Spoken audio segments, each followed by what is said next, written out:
Welcome back to another edition of Byron Scott's Fast Break. I'm Jay Wagers, Coach Byron Scott, and a past NBA player who likes to tell the truth on the podcast is back in the building again, Mr. Olden Polynice. OP. Yes, sir. OP has a residence here. Yeah. You know, we got to have OP Always on the show. welcome. You know, at least once a month, just so we can talk about all this other bullshit that be happening out here in basketball. Man. So can we start with the WNBA? Are you guys okay with that? Let me tell you what's going on. Major player demands, possible lockouts. Players are pushing for transformation changes, improve revenue sharing. Currently, they're between 9 and 20%, but they want to be like 50% like the NBA. Better salaries, roster expansions, and enhanced benefits like maternity protections. OP. Ooh, man, I'm glad I ain't got no agenda. I ain't got nothing I'm worried about canceling. Here we go. Here we go. Listen, I respect everybody's grind, everybody's hustle. I work with, I was the inaugural season in 96. I did color commentary for the Sacramento Monarchs. So I'm a proponent. But I believe, you know, reality is what it is. You cannot compare yourself to the NBA. They bring in revenue. Yeah. You guys are not. You lose money every year. So let's talk about that. But even before I go to that, you don't even take care of your own. You had the golden egg, and you still do, but yet you clown. Caitlin Clark is your golden egg. What did they do? First season, they put up against the two toughest defensive teams in the league. You gotta milk that. You gotta use that to your advantage.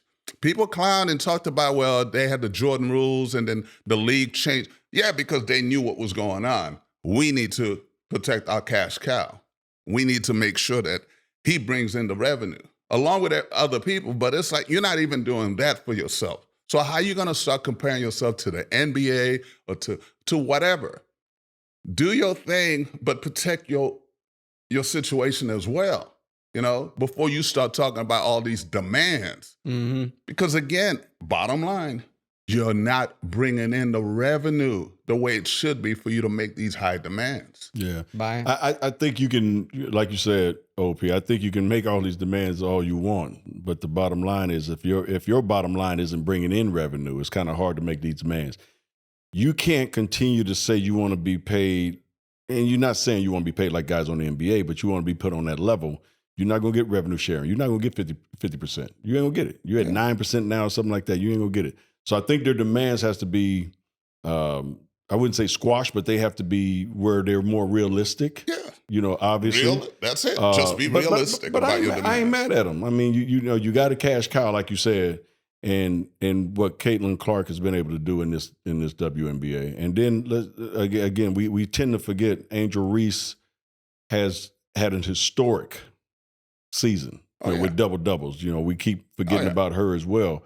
But I think the WNBA has made some big time changes and big time movement, but you're still not there yet. So you can't go in and demand shit that you know, when you ain't making money, you know. So I think it's going to be a hard, long road. They might have to, you know, their bluff might be called. So you both mentioned Caitlin Clark cash cows, right? The golden ticket is what you just called it. She hasn't played half of the season this year, and last year we talked about the WNBA a lot. This year it's kind of died off a little bit, probably because of her. Probably because of her. Yeah. I want to go back to what he just said, the Jordan rules, and they tried to put that on Caitlin. Did that hurt them trying to get this new deal this summer, going after Caitlin Clark? Well, I think it's hurting them, no doubt, because if she's not on the floor, the product is not as good. There's no doubt about that. You're not going to have as many eyes on the product. You know, she is must-see TV when she plays, right? So if she's not playing, there's going to be a lot of Caitlin Clark fans that's going to tune out. You know, once she gets back on the floor, it's going to be a different story. So I think kind of what OP was saying, you know, we look at it differently because of the fact that when she came in, you got women are catty anyway, you know. So they trying to beat up and shit instead of looking there saying, shit, thank God you here. Yeah. Thank for what you bring. I mean, now we on private planes. Now we staying in better hotels. We can ask for higher salary, and all that. They didn't treat her that way. They treated her like, oh, you coming in here thinking you hot shit. We're going to beat your ass every game. Nah, y'all got it. Would you say you got to milk that cow? Is that what you say? But the thing about it, they treat her the right way. They fabricated that crap. She didn't come in with that mindset. No. She came in to play basketball, right. Just like with Angel Reese. Great point. Historic numbers. But you're not on that level because, listen, you're on her coattail as well. Mm-hmm. All right? Mm-hmm. You can play the bad girl all you want, but Caitlin Clark is it. And again, to the point of the WNBA not using all their assets. Paige Beckers. Mm-hmm. We had Caitlin Clark last year, Paige Becker this year. Juju's not too far behind. She coming. The future of the WNBA is extremely bright. How come they can't figure it out? How come these sponsors are not coming? They just can't. Because, again, you minimize your strengths. Asia Wilson. Cold. Best player in the league. Best player in the WNBA. How often do they even talk about her? Not as much. Not as much. It's whack as hell. That's what I'm saying. So you're not even using what you have. They pick an agenda and they stick with it and forget everything else. So, OP, you're saying the WNBA is not doing a good enough job as far as putting these ladies out there, getting them more exposure. Like the NBA does with their play. They did that. I agree with you there. Okay. And I say this. You going Magic Bird? Back in the days, you guys already had big threes. Right. Boston had a big three. Right. All of a sudden, quote unquote, it was created when LeBron went to Miami. Are you kidding me? Well, big three. But Boston had a big four. But that's the thing. So, but they made that narrative, and people fell for it. Yes. So create the same narrative for your league. Right. But they're not doing that. They want to be dismissive of these players, and that's where they fall short. WNBA got to do a much better job of promoting these people. Yeah. I mean, they got some unbelievable players, and like you said, Jay, they got some more on the way. The WNBA future is so bright. Yes, it is. Caitlin's come up here and she's elevated to a different level. And then, like you said, Paige Becker, who's come up here and elevated to a different level. You got Juju Watson, who's going to be coming next year, and they got a bunch of other young ladies that are playing their ass off in the NCAAs as well. That's going to be ready for the WNBA. So the future is extremely bright. So the WNBA just has to do a much better job of promoting these young ladies. Season winding down. You guys got it? Picks favorites to win the title this year? In the East, Dreams, Liberty, Fever, Mystics, and the West, Lynx, Aces, Mercury. I got Liberty winning it. New York?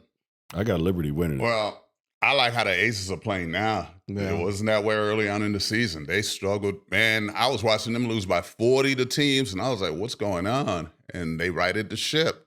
At the right time. At the right time. But you know who I like is like my surprise team? The Valkyries. Yeah. My God. Golden State. I don't know who set this team up, and man, for an expansion team, that's some insane stuff. They're on a bubble to make the playoffs. But I just like how they play. Yeah. I like everything about them. And so I like them. But Liberties, they're the team to beat, defending champs. Yeah. We'll see what happens. But anything can happen with this league. Yeah, I think it's going to be, that's for sure. Yeah. And I think it's going to be with the Lynx. I think it's going to be the Lynx and then Liberty in the WNBA finals.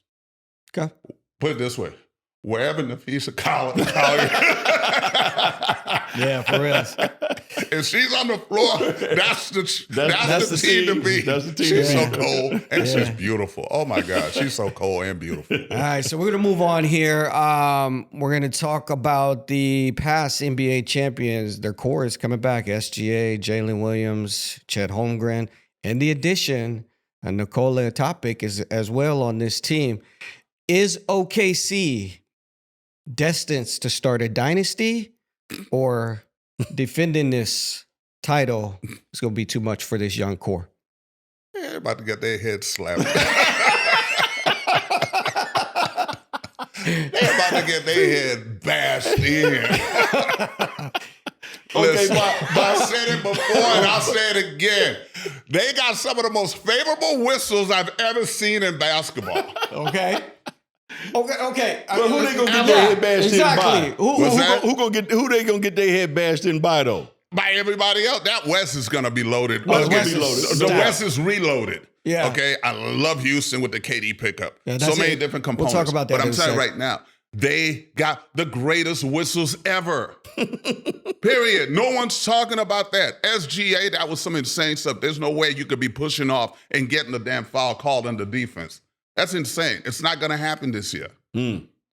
It's not going to happen. I think they're going to have the hangover. All that stuff's going to happen. I'm telling you, they're going to get their heads bashed. It's also a very young team as well. Extremely young team. So, and they've been able to keep that core together. Yeah. Okay, but to your point, what you're saying right now, so if you keep saying it over and over, you'll realize where I'm going. Comfortability. Mm-hmm. We got paid. Yeah. SGA got paid. Where's my motivation? SGA got paid. I feel you. All of them. Williams, Holmgren. Chad got paid. Damn near $1 billion in Yeah. Where's my motivation now to compete hard? Your motivation is just being a champion and trying to come back and do that shit again. That's But your now the motivation. target- Money. Well, look, listen.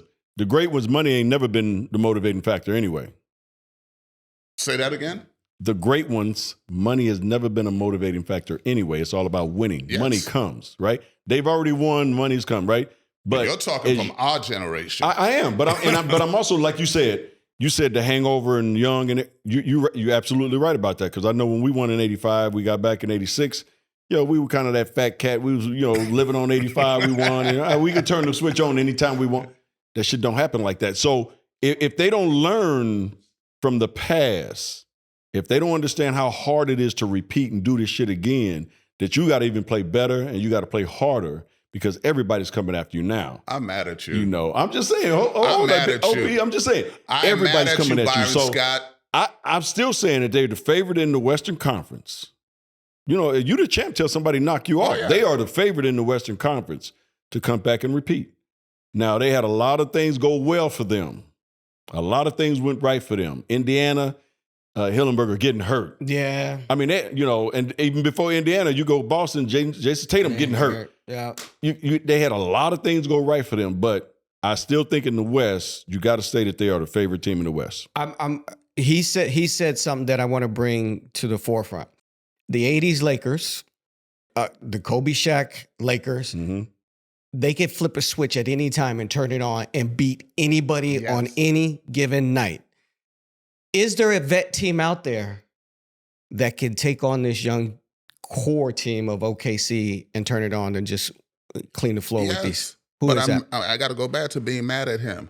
How dare you compare OKC in 2024? I'm not comparing them to us. Okay. How dare you even make that statement, Byron Scott? You had Magic Johnson, you had James Worthy, you had Kareem Abdul-Jabbar, Michael Cooper, Byron Scott.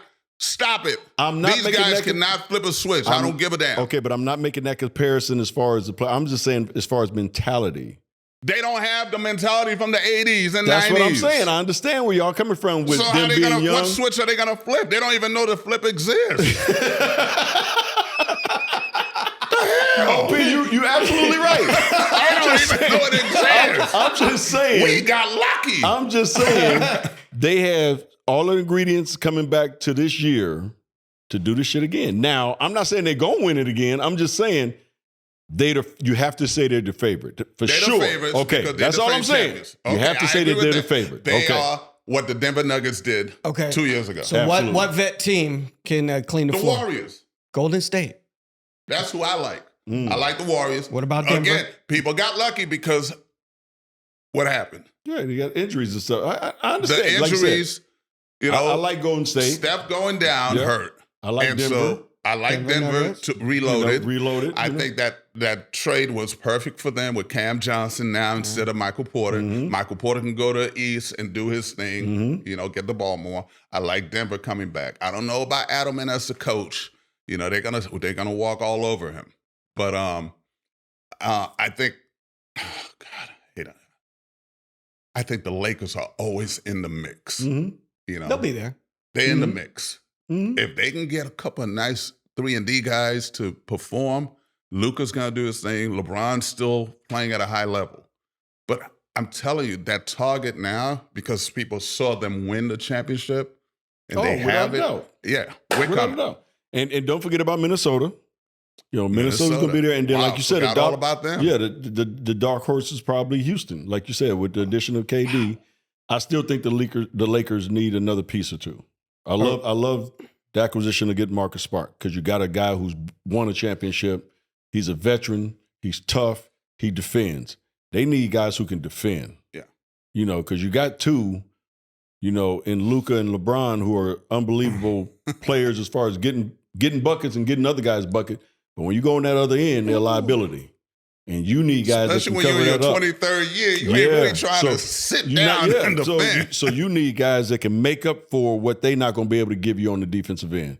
And that's kind of what Minnesota does when you got, Jabari back there. He's able to not only block shots, but he changes shots, right?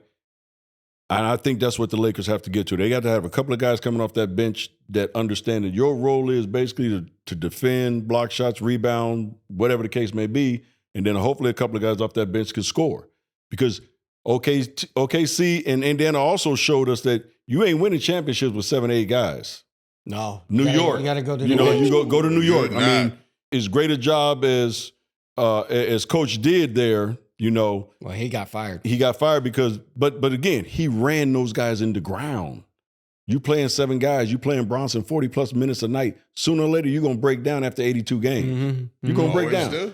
Indiana had 9, 10 deep. OKC 9, 10 deep, and they played. Yeah. And they understood their roles, right? I think they have shown that you're going to have this type of depth to be able to get to a championship, or even the case, maybe even win one. So you mentioned, we were talking about veteran teams.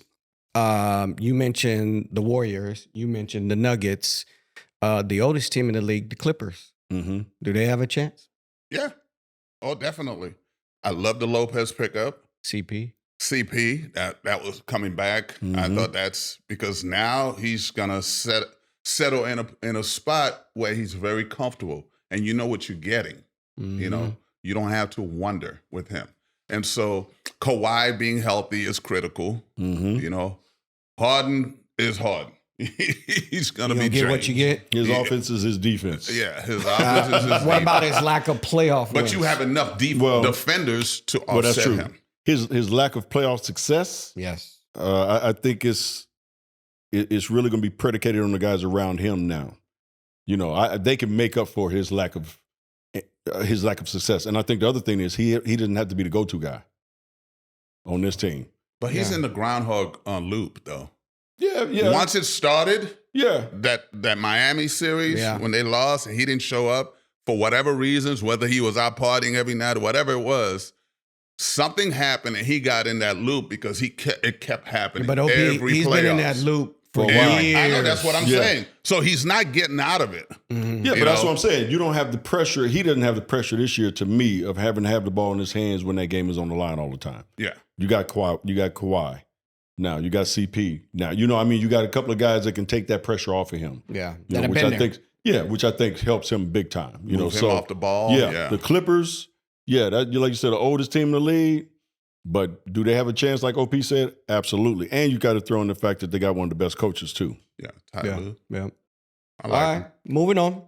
So we're going to talk about LeBron James' legacy. Let me give you guys. Lord, let me watch what I say, so these fools out there don't go cray cray. Let me throw a few things at you first. OP, let me throw a few things at you first, okay? LeBron James enters this season in record fashion, the first player ever for 23 years. Golly. He will be 41 years old in December. Yep. He made history as the first 40-year-old with multiple triple-doubles and became the oldest to score 40 points. There is a photo of LeBron working out at the Clippers facility. I don't know if you guys saw that. I saw it. Mateo will find it. Meanwhile, Luka has publicly urged the team to retain LeBron. Let's talk about his legacy, balancing legendary legacy and leadership for this Lakers team, where do you think LeBron's head is going into the season? I mean, he's LeBron. I mean, his head's where it's at. It's like, I'm going to get mine. I'm going to do what I need to do. The one thing I've always hated about LeBron, here it comes.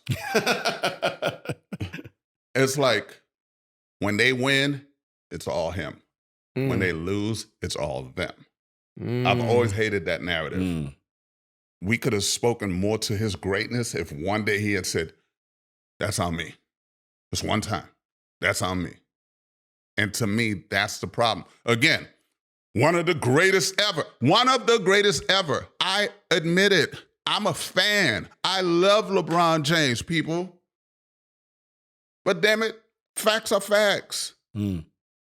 Reality's reality. Y'all need to, stop acting a fool, because when people talk about LeBron or talk about anybody that you don't like, I've always said this, man. Dr. Wayne Dyer said it best. People are always looking for a reason to be offended. And I don't give a damn about y'all. Because the truth is what it is.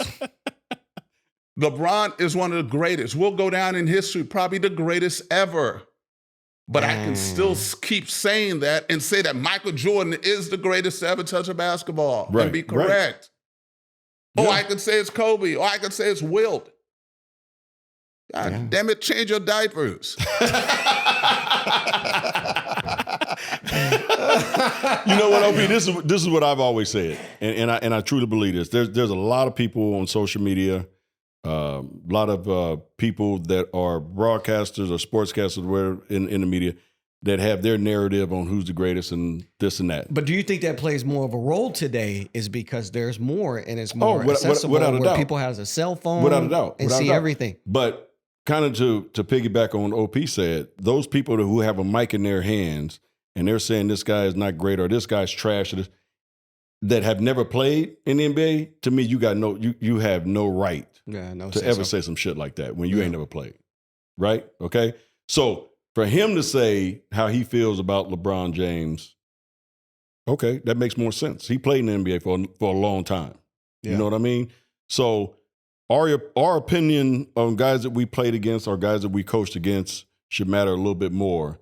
And the average fan that's sitting at home that ain't never played a game in his life or probably played on his high school team, never played in college, but he can sit there and say, well, this guy's the greatest player that ever played because of this, because you're reading stats. I wouldn't even listen to you. Matter of fact, if we were at a table, I would just be like, yeah, go over there somewhere, because I have no respect for you trying to tell me who's the best in my game that I played. Yeah. Right? LeBron James this year, historical year no matter what. Soon as he lays him up for game one, everything he does from game 1 to game 82 is going to be a different record. You know what I'm saying? Games played, years played, points, assists. It's going to be a different record. And you got to give him that, that props. You got to give him respect on that.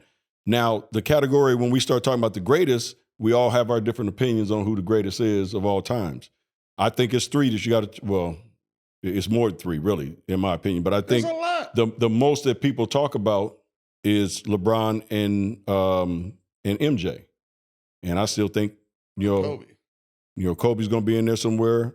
Kareem has definitely got to be in there somewhere. I was going to say Kareem. If you look even further back, Wilt Chamberlain's stats are unbelievable.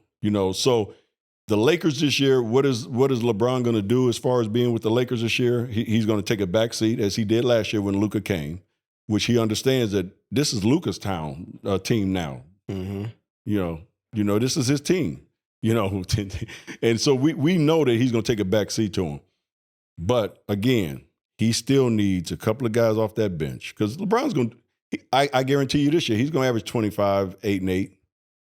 At least. Mm-hmm. That's what he does, right? So it's going to be interesting to see where they end up. But I think, like we said earlier, the Lakers will be fine. But it's, to your point, he's going to average 25, whatever, because he's LeBron.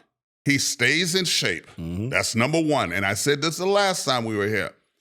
He is the most in-shape player to be in his 40s that I've ever seen. He's in better shape than 90% of the NBA right now. Facts. That speaks to his greatness. Yeah. But at the same time, if you're playing any amount of minutes you want, you're going to do things. You're going to put up numbers. So you're saying Robert Parrish in his 22nd year was not allowed that opportunity to get the ball and score and everything else. So you got to factor all those things in. So I pulled my phone out because I created something, okay? And it's like the synergy, change the game, CTG. And I call mine the GOAT criteria, TGC. Okay. So all it is a formula to figure out who the GOAT is.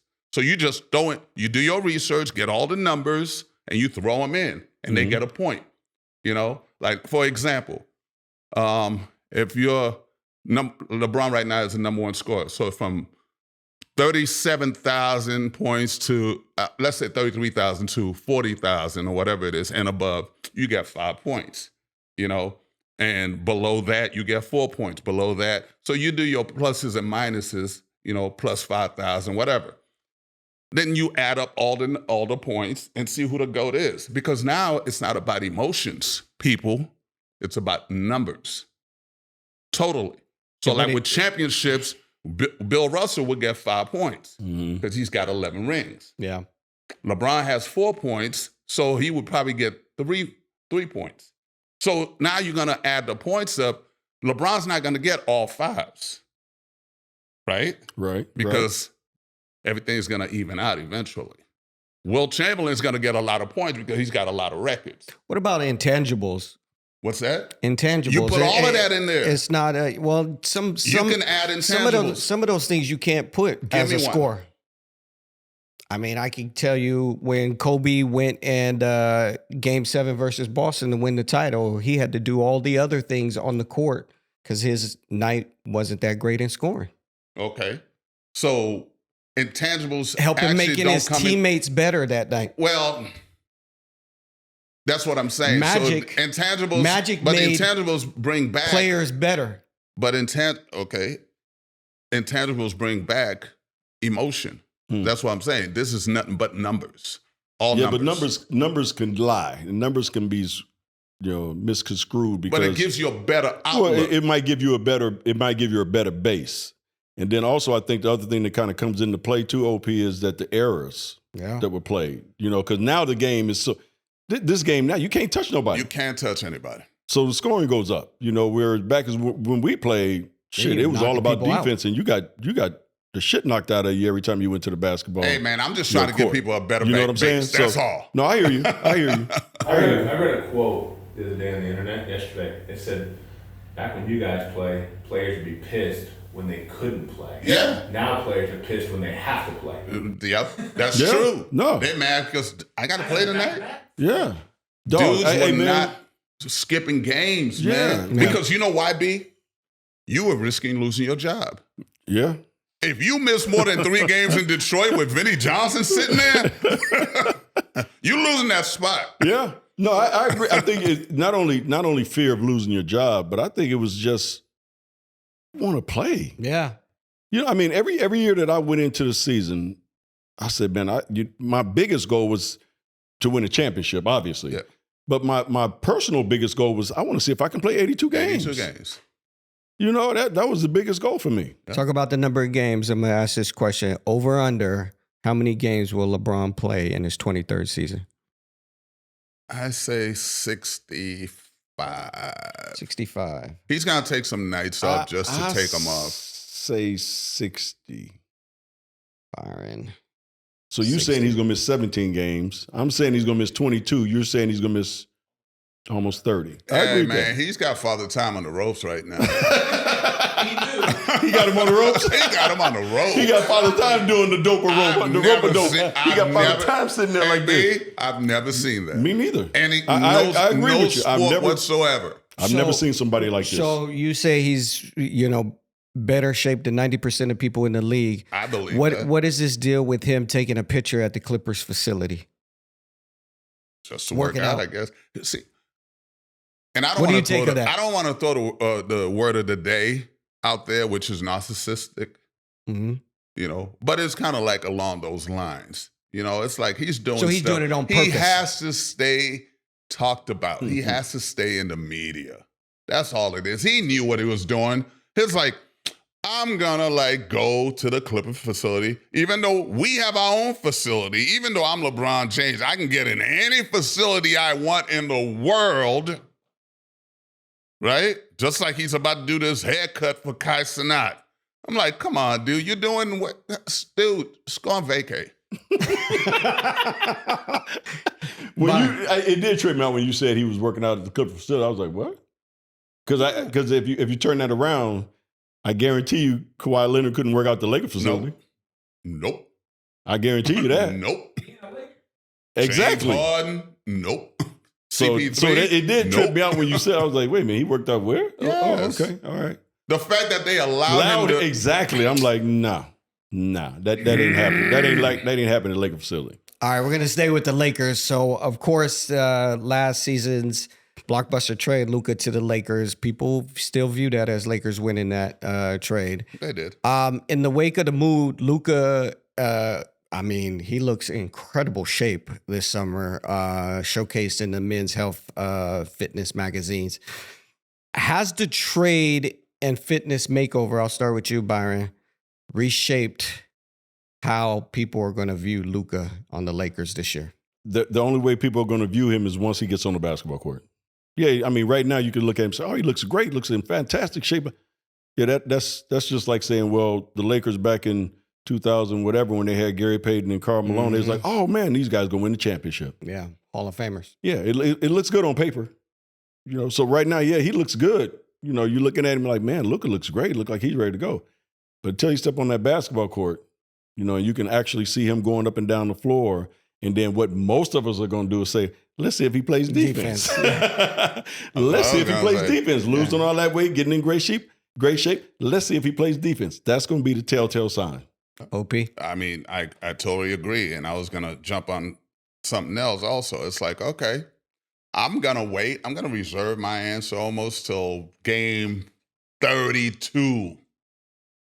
Y'all down 12 in the fourth quarter. And you got to stand in front of somebody and keep them from scoring. Mm-hmm. That's when I'll be like, oh, okay. When he starts doing that, again, to your point, you can look great all you want, Charles Barkley said. Freaking run and jump. I mean, anybody can run and jump. Anybody can look good. Anybody can be photoshopped even. So to me, are you saying he photoshopped OP? I'm not saying he photoshopped, but I did see him play. Men's Health magazine photoshopped it. I saw him play the other day. He don't look the same as on the cover. But no, and I love Luka, man. I think he devalues himself. Why is when that? he doesn't play hard? Yeah. All the time. On the defensive side? Defensive side. Because you're killing your greatness. Because it's not all about offense. Because I've seen him play defense. He doesn't commit to it all the time. Yeah. So you devalue yourself. Yeah. And that's why we talk about it. And then also you get your teammates not trusting you too. Yeah. Because, they expect. Great point. Yeah, they expect you to be able to, stay in front of somebody. And even if you get beat, which everybody in this league gets beat, you can't stop and just quit once you get beat. You got to have that second and third effort. So I got beat. I'm gonna run to the opposite side because you know what? Guess what? The big man's trying to come over here to help me. I got to go back and help him because he's helping me. So that's the biggest thing. And I saw that way too many times last year where he would get beat and he just reach and he just stay at the free throw line at the top of the key. I'm like, bro, get back into play. Yeah. Get back into play. That's the biggest thing. That's why I think they need to stagger those two guys. He and LeBron, they got to stagger them. I So don't mind you again. starting the first quarter, but I would not have them on the court at the same time, like second and third quarter. Yeah. I would just have one be the leader, and then when y'all sub for each other. As a big man, because he just brought up something. Did it bother you when a guard constantly got beat because you had to pick up the slack? And do you have anybody you want to call out that just sucked? People defended, man. That's what he said. In your day. We did our jobs. We defended. So if you had somebody like Luka on your team when you played, Would that make you mad? I had a guy. I mean, I've had a couple guys that they weren't the greatest defenders, but they at least tried. Yeah. They knew how to fake it. Mm-hmm. And we used to famously talk about Larry Bird. Larry Bird's not the greatest defender. He's slow of foot. But they knew how to hide that stuff, you know? They anticipated. He knew how to anticipate passes. He knew how to read defenses better than anybody, like the famous steal, you know, from Isaiah. Yep. So it's like they were doing stuff like that. These guys today just seem like, it is what it is. You know, they just don't have the same energy, you know, on the defensive end as guys in the past. Again, I'm not the old guy talking about my era versus this era. No, facts are facts. Yeah. That's all it is. Facts are facts. Second and third effort. Yeah, so the Lakers picking up Ayton then, does that help them? Oh, definitely. Shot blocker. I mean, he's a presence. number 1 draft pick. He's a presence. They gave up on him. Phoenix started it off. Well, there was a reason why. I don't care what it was. That's a number 1 draft pick. Yeah. But again, okay, you bring up a great point. If you draft the guy number 1 and whatever reasons, you didn't cultivate him to make him not be what he ended up being. Yeah. You know? So that's on management, that's on coaching, that's on all those people.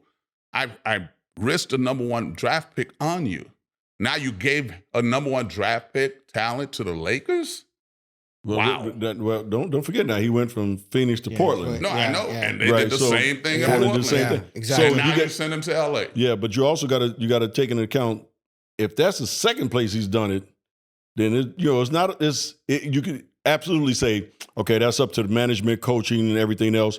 But when you got a player that's done it a couple of different places, you got to start looking at the player too. Yeah. So once, you know what I'm saying? So now he's here. I look at him like this, bruh. You got another breath of fresh air. You got another breath of life coming to you playing with LeBron James and Luka, Austin Reeves, and the rest of the Lakers. You better get this shit right because this might be your last go around, right? Yes. And you got a guy in LeBron. Let's give him credit too. You got a guy in LeBron that will demand that out of him. Oh, yeah. So he's going to have to bring his A game this year. But he definitely is a huge pickup for the Lakers this year, Phoenix no doubt. to Portland, he was butthurt. Okay? Right. Didn't get his money, and then they traded him. So I'm he butthurt, becomes I'm mad, locker room I'm upset. cancer, though? What's You that? don't become cancer because of it, locker room cancer. Young and dumb. Exactly. I don't think he's a cancer, because again, I don't think he knows how to be a cancer. I'm not saying it. That's the word on the street. Yeah, that's the word on the street, but I don't even think he knows what that means. I think it's today's generation. It's like there's a selfishness to it. I don't think it necessarily make you a cancer. It's just a selfishness aspect. And so to me, to Byron's point, now you got Luka and LeBron, 2 guys that they are going to demand more out of you. And you in this market, you can act a fool in Portland. Ain't nobody hearing about it, he really. can right the ship big time quickly with this franchise right now. With this market, he has no wiggle room. Yeah, he can right the ship right now, and hopefully he does. Yeah. None whatsoever. You can hide that crap in Portland. Yeah. you know? You can't hide it here. Yeah. Can't hide it here. I forgot he was still in the league. All right, we're gonna talk about the biggest move impacts brought to you by Drew Estates Cigars. Best stogies on the market. What's my favorite B? Liga. I'm telling you, I can't say it because I can't say it. It's such a long word, and the way it has to be pronounced, I can't say it. I just say Liga. LP is what I really call them. I mean, it's the best stogies on the market by Drew Estates. I'm telling you, you got to go get them. OP can tell you. I mean, they got some of the best stogies around, bro. But that Liga, boy, that Liga is like one of the top cigars on the market, and it's by Drew Estates. What's the random LP? Yeah. What is Liga? What's the last Liga? LP was little people. Well, it was. Hey, that's the cool way of saying it. That was a cool way of saying it, though, right? Yeah. That's a cool way of saying it. But the Liga is a Liga. It's the LP, dog. So yeah. But the LP for cigars, the LP for cigars by Drew Estates. All right. Let's talk about these biggest moves. We'll be on this one forever. Okay. Kevin Durant to the Rockets, Drew Holiday to Portland, Trailblazers, Norman Powell to the Heat, John Collins to the Clippers, Kevin Love to Utah Jazz, Brook Lopez to the Clippers, CP to the Clippers, Ayton to the Lakers. Which one of these moves is going to be the biggest impact this upcoming season? OP. Ayton to the Lakers.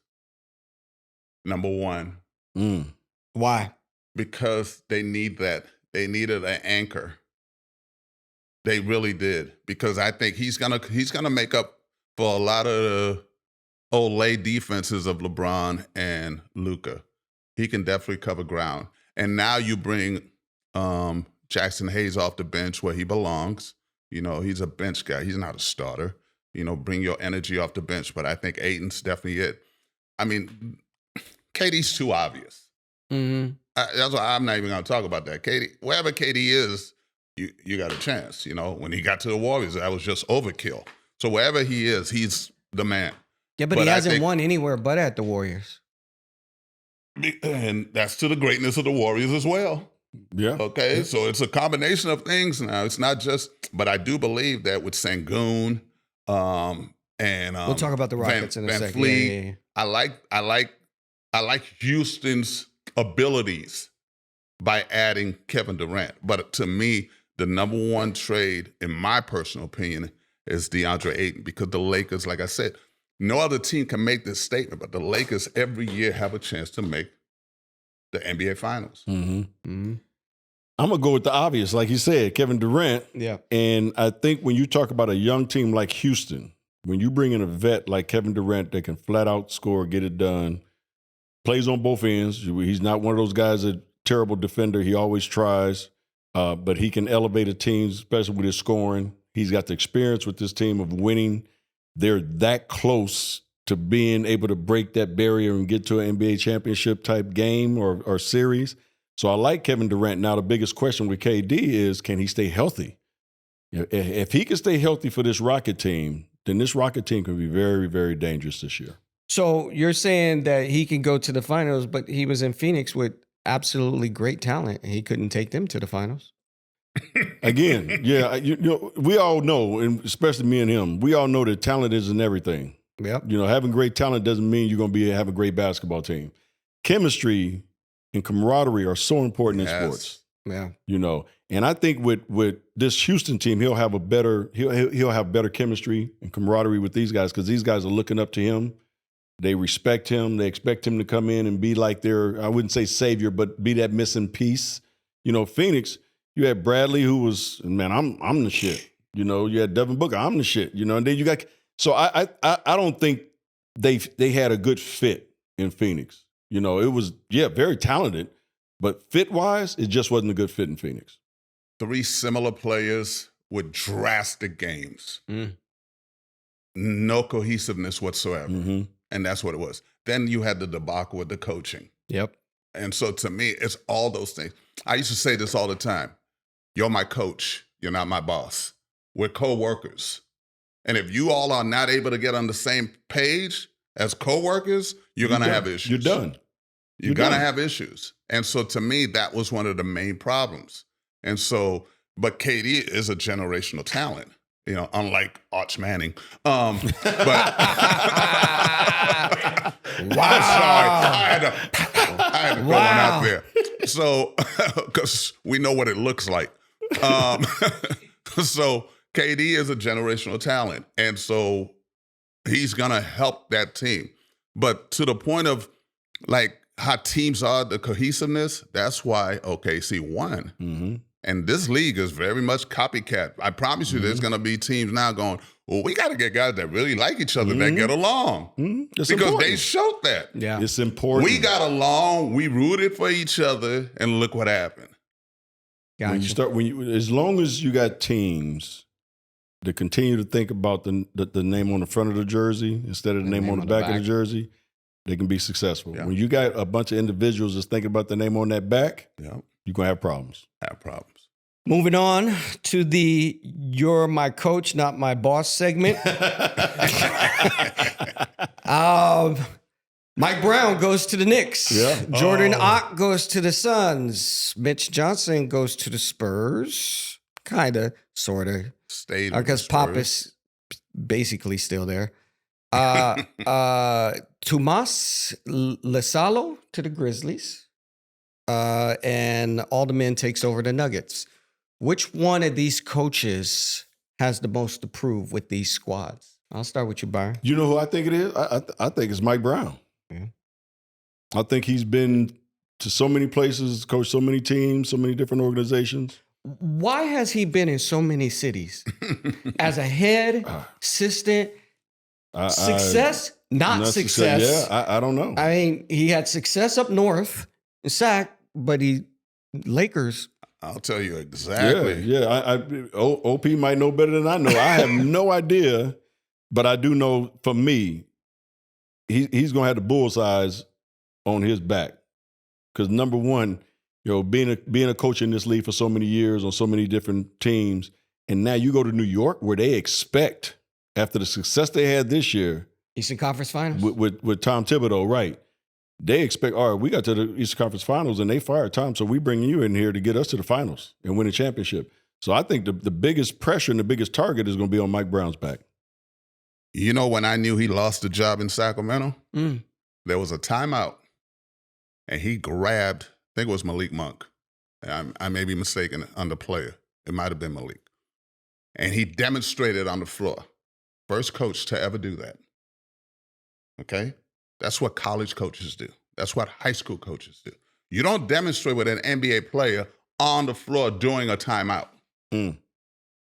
Okay? That's number one. I believe in that moment, he lost that team. Because they're like, yo, dude, we don't want to hear all that, man. Yeah. We're NBA players. Now you go to New York, the number one market, you're going to have to deviate from everything you've done. You're going to have to change everything about your style to fit that. I don't believe he can. And so to me, that's going to be an issue.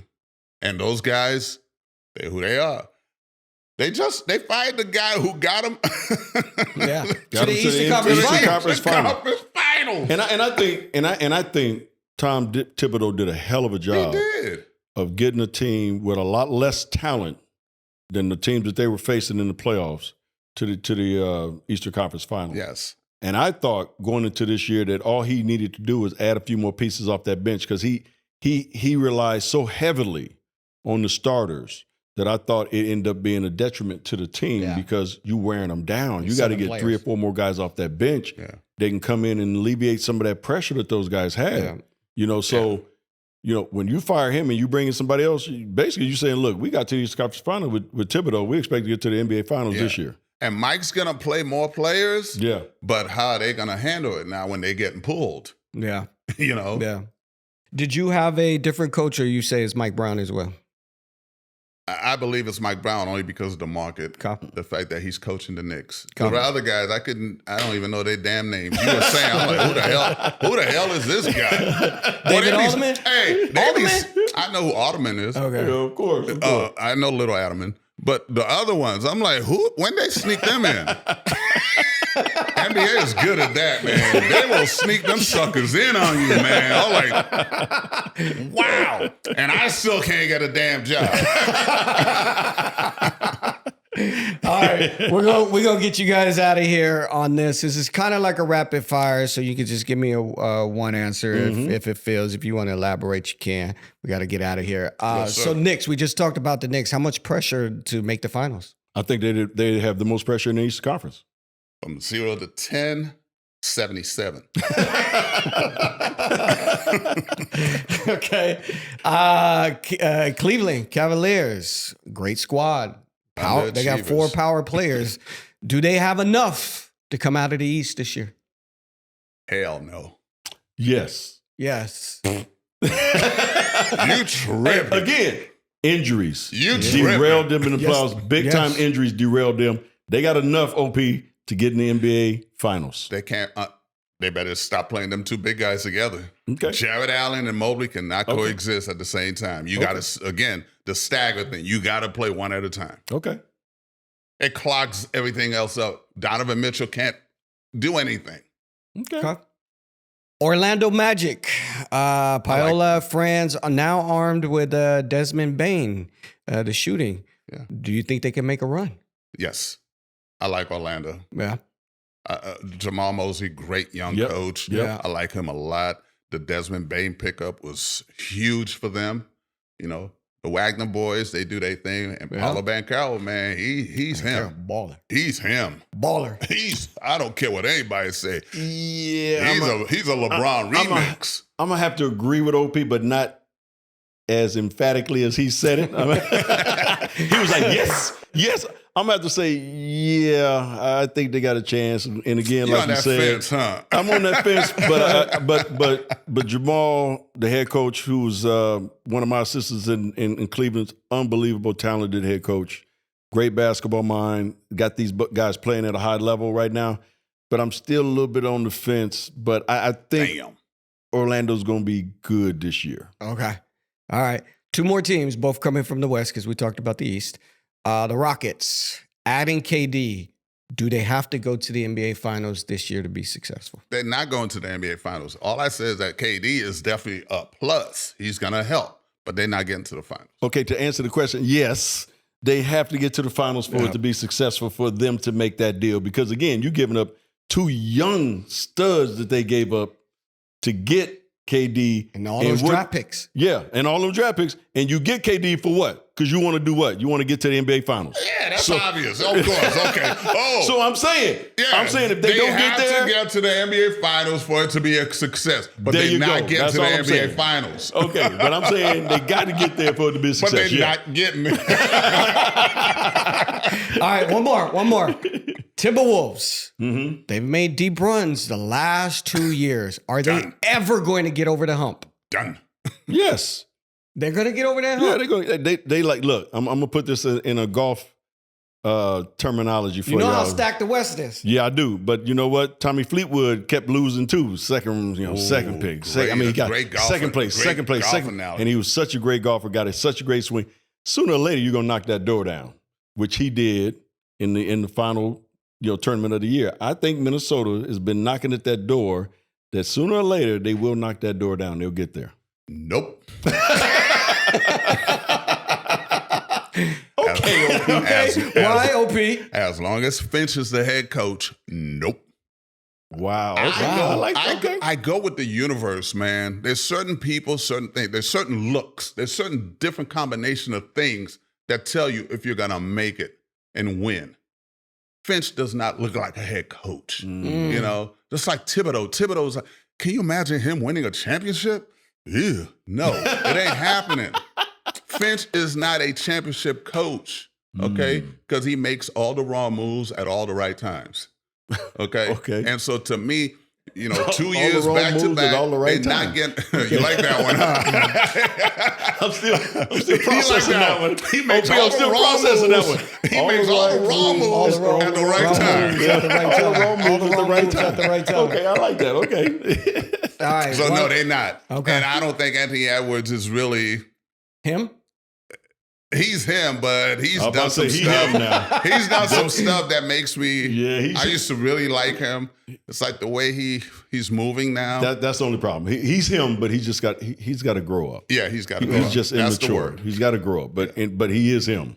No, talent-wise, that kid can go. But he got to grow up. Yeah. All right, one last question, and we'll get out of here for both of you guys. Which other team do you feel is primed or underrated for a breakout this year? I'll go with OP first. Which team is prime or underrated? Are we talking about Eastern Conference or Western It Conference? Doesn't matter. Overall. I say the Clippers. Clippers. Yeah. The oldest team no in the league. one's talking about them, but with that old comes the experience, which is a thing you can't teach. And I forgot you mentioned John Collins. That's a great pickup. Yeah. That was a great pickup for them. And so to me, and Bradley Beal now can settle into a nice role. Yeah. I like that one. It's a pretty good pick there, OP. Yeah. They signed LeBron too, right? You ain't right. But I'm gonna go with Minnesota. Minnesota. Yeah. Really? Yeah. But they've been there before, Byron. They ain't they've really been there. I Well, mean, they've skirted. yeah, they've skirted, but they ain't been there. So you think they're going to get to the finals? So they have to go to the finals. That's the next step for them. That's the next step. That's what I'm saying. Hey, man, I'm out, man. Well, you heard it here. I'm out. I'm saying they got a chance. Everything. Look, B, how many of them cigars did you have? none today. But I'm saying they got a chance. We're talking about teams that can mess around and surprise you and get there. The only surprise with them is the finals. That's So- right. I think they got a chance. Wow. Last year at this very same time, exact time, I said pretty much the same thing what Byron said, that I believe Minnesota would get over the hump this year, and they didn't. Now I'm more of a realistic. I don't think they have it in this stacked West. And there's some truth to what OP just said about the coach. I just don't think he makes the right decisions, you know, in Who said prime he'll time. be there this year? Who said at the end of this season he'll be there?